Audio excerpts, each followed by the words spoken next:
ನಮಸ್ಕಾರ. ಸದಾನ್ ಬಾಬ್ನ ಯೂಟ್ಯೂಬ್ ವಾಹಿನಿಗೆ ಸ್ವಾಗತ. ಕರ್ನಾಟಕದ CM ಕುರ್ಚಿ ಇನ್ನೆಷ್ಟು ದಿನ ಮುಂದುವರಿತದೆ, ಅಲುಗಾಡ್ತಾ ಇದೆ. ಆದರೂ ಕೂಡ ಸಿದ್ದರಾಮಯ್ಯ ನಾನು 5 ವರ್ಷ ನಾನೇ ಮುಖ್ಯಮಂತ್ರಿ ಉಳಿತೇನೆ ಅನ್ನುವಂಥ ದಾಟಿಯಲ್ಲಿ ಅವರು ನಡೆದಿದ್ದಾರೆ. ಅವರನ್ನು ತೆಗೆದರೆ ಐಂದ ವರ್ಗ ಭಾಳ ಬೇಸರ ಆಗ್ತಿದೆ ಅಂತ ಇನ್ನೊಂದು ವಿಚಾರ ಹೊರಹೊಮ್ತಾ ಇದೆ. ಆದರೆ DK ಶಿವಕುಮಾರ್ ಅವರು ಏನು ಪ್ರಯತ್ನ ಮಾಡಬೇಕು ಎಲ್ಲ ಪ್ರಯತ್ನವನ್ನು ಮುಂದುವರಿಸಿದ್ದಾರೆ. ಪೂಜೆ ಪುರಸ್ಕಾರ ಆಯಿತು, ಯಾರಿಗೆ ಭೇಟಿ ಆಗಬೇಕಾಯಿತು, ಭೇಟಿಯಾಗಿದ್ದಾರೆ, ಸಮಾಲೋಚನೆ ಮಾಡಿದ್ದಾರೆ. ಆದರೆ ಹೈಕಮಾಂಡ್ ನಾ ಆದೇಶವನ್ನು ಪಾಲಿಸ್ತೇನೆ ಅಂತಲೂ ಹೇಳಿದ್ದಾರೆ. ಆದರೆ ಇಂದಿಗೂ ಕೂಡ ಮಲ್ಲಿಕಾರ್ಜುನ್ ಖರ್ಗೆ ಅವರು ಯಾಕೆ ಡಿಸಿಷನ್ ತೆಗೆದುಕೊಂಡಿಲ್ಲ? ಇವರು ಯಾರ ಪರ ಇದ್ದಾರೆ? ಅಹಿಂದ ಪರ ಇದ್ದಾರೋ ಅಥವಾ DK ಶಿವಕುಮಾರ್ ಪರ ಇದ್ದಾರೋ ಇಂದಿಗೂ ಗೊತ್ತಿಲ್ಲ. ಅಂದರೆ ಇಲ್ಲಿ ರಾಹುಲ್ ಗಾಂಧಿ ಅವರು ಏನು ಮಾಡ್ತಾಯಿದ್ದಾರೆ, ಸೋನಿಯಾ ಗಾಂಧಿ ಅವರು ಏನು ಮಾಡ್ತಾಯಿದ್ದಾರೆ, ನಂತರ ಸುರ್ಜೇವಾಲಾ ಅವರು ಏನು ಮಾಡ್ತಾಯಿದ್ದಾರೆ, ವೇಣುಗೋಪಾಲ್ ಅವರು ಏನು ಮಾಡ್ತಾಯಿದ್ದಾರೆ, ಅದು ಗೊತ್ತಾಗ್ತಾನೇ ಇಲ್ಲ. ಮತ್ತೊಂದು ನಿನ್ನೆ ಸಂದೇಶವನ್ನು ಕಳಿಸ್ಯಾರೆ, 40 ಶಾಸಕರು ನಮ್ಮ ಜೊತೆ ಇದ್ದಾರೆ ಅಂತ. ಡಿನ್ನರ್ ಪಾರ್ಟಿ ಏನೋ ಒಂದು ಹುಟ್ಟುಹಬ್ಬದ ನಿಮಿತ್ತ ಆಯಿತು, ಬಾಲಕೃಷ್ಣ ಅವರ ಹುಟ್ಟುಹಬ್ಬದ ನಿಮಿತ್ತ ಆಯಿತು.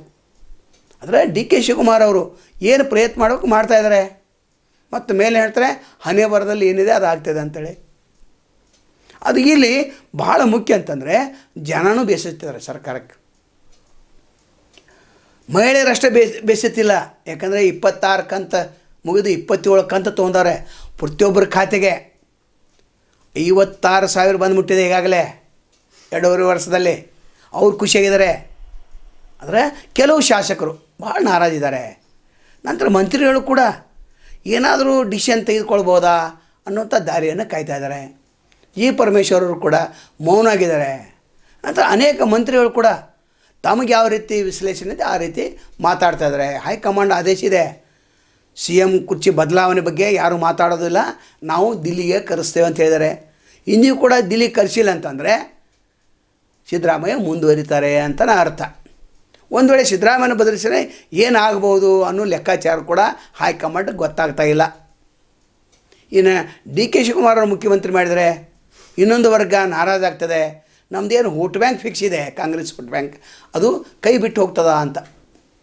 ಇನ್ನು ಇನ್ನೊಂದು ಕಡೆಗೆ ಮೈತ್ರಿಕೂಟದ ಅಭ್ಯರ್ಥಿ ಯಾರು ಬಯಸಿದರೆ HDK ಮುಖ್ಯಮಂತ್ರಿ ಆಗ್ತಾರೆ ಅಂತ ದೇವೇಗೌಡ ಹೇಳಿದ್ದಾರೆ. ಅಶೋಕದಕ ಪ್ರತಿಕ್ರಿಯೆಯನ್ನು ನೀಡಿದ್ದಾರೆ. ಅಂದರೆ ಕೂಸು ಹುಟ್ಟೋಕ್ಕಿಂತ ಮೊದಲು ಕುಲಾಯನ್ನು ಹೊಲಿಸುವಂಥ ಪ್ರಯತ್ನವನ್ನು ವಿರೋಧ ಪಕ್ಷಗಳು ಕೂಡ ಮಾಡ್ತಾಯಿದೆ. ಅದನ್ನು ಮಾಡಬಾರ್ದಾಗಿತ್ತು. ದೇವೇಗೌಡರು ಈ ಹೇಳಿಕೆಯನ್ನು ಕೊಡಬಾರ್ದಾಗಿತ್ತು. ಯಾಕಂದರೆ ಇವರನ್ನು ಸೇರಿಸಿಕೊಂಡಿದ್ದೇ ಒಂದು ದೊಡ್ಡ ತಪ್ಪಾಯ್ತಾ ಅಂತ BJP ಈಗ ಪಶ್ಚಾತ್ತಾಪ ಪಡ್ತಾ ಇದ್ದಾರೆ. ಒಟ್ಟಾರೆ ಕರ್ನಾಟಕದಲ್ಲಿ ಸುಭದ್ರ ಸರ್ಕಾರ ಅಂತೂ ಇದೆ. ಆದರೆ ಹೀಗೆ ಒಂದು 15 ದಿವಸ ಮುಂದುವರೆದರೆ ಸರ್ಕಾರ ಬೀಳ್ತದ ಅನ್ನುವಂಥ ಒಂದು ವಾತಾವರಣ ಕೂಡ ಸೃಷ್ಟಿ ಆಗ್ಬೋದು. ಎಲ್ಲವನ್ನ DK ಶಿವಕುಮಾರ್ ಕಾದು ನೋಡ್ತಾ ಇದ್ದಾರೆ. ನ್ಯಾಯಯುತವಾಗಿ ಅವ್ರಿಗೆ ಸಿಗಬೇಕು. ಇಡೀ ಕರ್ನಾಟಕದ ಜನತೆ ಆಗಲಿ ಅಥವಾ ಕೆಲವು ಮುಖ್ಯಮಂತ್ರಿ, ಕೆಲವು ಮಾಜಿ ಮುಖ್ಯಮಂತ್ರಿಗಳು, ನಂತರ ಮಾಜಿ ಸಚಿವರು, ಹಾಲಿ ಸಚಿವರು, ಅನೇಕ ಶಾಸಕರು ಕೂಡ ಇದನ್ನು ಬಯಸ್ತಾ ಇದ್ದಾರೆ. ಯಾಕಂದರೆ ಪಕ್ಷದ ಕೆಲಸ DK ಶಿವಕುಮಾರ್ ಮಾಡಬೇಕು, ಅದರ ಲಾಭವನ್ನು ಬೇರೆಯವರು ಪಡಿಬೇಕು, ಬೇರೆಯವ್ರಿಗೆ ಸಿಗ್ತಾ ಇದೆ ಅನ್ನುವಂಥ ಆರೋಪ ಕೂಡ ಇದೆ. ಅದು ನಿಜ ಇದೆ. ಯಾವುದೇ ಒಂದು ಪ್ರಕರಣ ಇರಲಿ, ಕಾಂಗ್ರೆಸ್ ಎಲ್ಲೆಲ್ಲಿ ಯಾವ್ಯಾವ ರಾಜ್ಯದಲ್ಲಿ ಸಮಸ್ಯೆ ಉಂಟಾಗ್ತದೆ, ಚುನಾವಣೆ ಎದುರಾಗ್ತದೆ, ಅಲ್ಲಿ ಹೋಗ್ತಾರೆ, ವ್ಯವಸ್ಥಿತವಾಗಿ ಅವ್ರಲ್ಲಿ ಬಗೆಹರಿಸ್ಕೊಂಡು ಬರ್ತಾರೆ. ಅಂದರೆ ಉಸ್ತುವಾರಿಯಾಗಿ ಕೂಡ ಅನೇಕ ರಾಜ್ಯಗಳಲ್ಲಿ ಹೋಗಿದ್ದಾರೆ ಅವರು. ರಾಜಸ್ಥಾನದಲ್ಲಿ ಒಂದು MP ಸೀಟ್ ಸಲುವಾಗಿ, ರಾಜ್ಯಸಭಾ ಸೀಟ್ ಸಲುವಾಗಿ ಇಲ್ಲಿ ಬೆಂಗಳೂರಿಗೆ ಬಂದಿದ್ದರು. ಅವರು ವ್ಯವಸ್ಥೆ ಮಾಡಿದರು, ಕಾಂಗ್ರೆಸ್ಸನ್ನು ಗೆಲ್ಲಿಸಿಕೊಟ್ರು. ಅಂದರೆ ಕಾಂಗ್ರೆಸ್ ಅಭ್ಯರ್ಥಿಯನ್ನು ಗೆಲ್ಲಿಸಿಕೊಟ್ರು. ಒಟ್ಟಾರೆ ಈಗ ಕರ್ನಾಟಕ ರಾಜ್ಯದ ಜನತೆ ಏನು ಬಯಸ್ತಾರೆ, DK ಶಿವಕುಮಾರ್ ಕೊಟ್ಟರೆ ಭಾಳ ಒಳ್ಳೆಯದು. ಇವರು ಮುಖ್ಯಮಂತ್ರಿ ಅವರು ಮಾರ್ಗದರ್ಶನ ಮಾಡ್ಕೋತಾ ಇರಲಿ.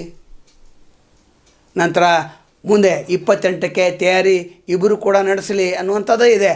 ಮತ್ತು ಹೀಗೆ ಮುಂದುವರೆದರೆ BJP ಅವರು ಆರಾಮಾಗಿ ಆರಿಸಿ ಬರ್ತಾರೆ, ಯಾವುದೇ ಪ್ರತಿಭಟನೆ ಇಲ್ಲದೆ. ಯಾಕಂದರೆ ಜನರು ಕೂಡ ನೋಡ್ತಾ ಇದ್ದಾರೆ. ಇವರು ಗ್ಯಾರಂಟಿಗಳನ್ನು ನಂಬಿದ್ದಾರೆ. ಗೃಹಲಕ್ಷ್ಮಿ, ಗೃಹಜ್ಯೋತಿ, ಅನೇಕ ಯೋಜನೆಗಳ, ಶಕ್ತಿ ಯೋಜನೆ ಎಲ್ಲವೂ ನಂಬಿದ್ದಾರೆ. ಆದರೆ ಇಲ್ಲಿ ಮೈನಸ್ ಇರೋದು ಹೈಕಮಾಂಡ್ ಬೇಗನೆ ಇದಕ್ಕೊಂದು ಪರಿಹಾರವನ್ನು ಕಂಡುಕೊಳ್ಬೇಕು. ನಾಳೆ ಮತ್ತು ತಮ್ಮನ್ನು ಭೇಟಿ ಆಗ್ತೇವೆ. ಅಲ್ಲಿವರೆಗೆ ಎಲ್ಸವಾಗಲಿ. ನಮಸ್ಕಾರ.